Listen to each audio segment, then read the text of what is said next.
Nous sommes au Delta, dans la ville de Namur, en Belgique. C'est ici que prend place le festival Les Passeurs du réel. Chaque année, de nombreux photographes viennent parler de leur travail au travers de conférences suivies par des dizaines de personnes. Et aujourd'hui, nous rencontrons l'une d'entre eux. Je suis Johanna de Tessière et je suis photojournaliste.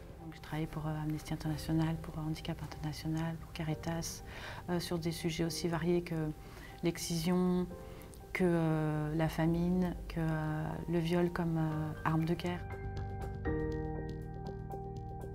Depuis maintenant 25 ans, elle part en mission dans plusieurs parties du monde pour différentes ONG.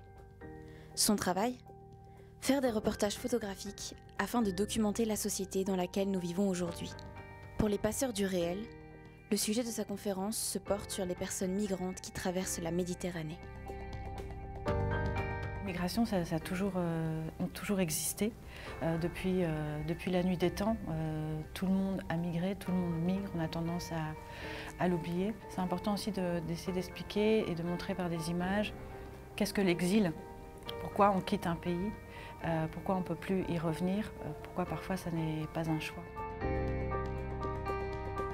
Dans ce projet, Johanna de Tessière a voulu montrer les traversées des personnes migrantes en Méditerranée. Autant l'aide que les sauveteurs apportent, que les violences des attaques des gardes-côtes qui les empêchent de passer.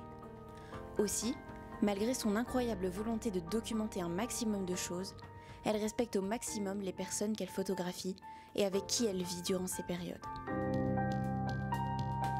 En fait, les personnes que j'ai rencontrées, souvent elles ont très envie qu'on porte leurs témoignages. Certaines n'ont pas du tout envie qu'on parle d'elles, n'ont pas envie qu'on les photographie, mais certaines ont envie que ce qu'elles traversent et les raisons pour lesquelles elles ont envie de venir en Europe soient connues. Quand j'ai documenté les sauvetages en mer, l'ONG SOS Méditerranée m'a dit de faire très attention au droit à l'image des gens. Et j'étais à 100% pour faire de cette manière. Hommes, femmes, enfants. Des personnes de tout âge ont été représentées sur les images poignantes de cette photojournaliste, partie 1 mois et demi en pleine mer pour montrer la réalité au monde. Les spectateurs de la conférence ont affirmé que les photos et les propos de Johanna de Tessière leur ont ouvert les yeux sur la situation actuelle du monde. C'était très enrichissant et puis de voir des images, je trouve ça choque quand même et ça provoque. Ça pousse à la réflexion.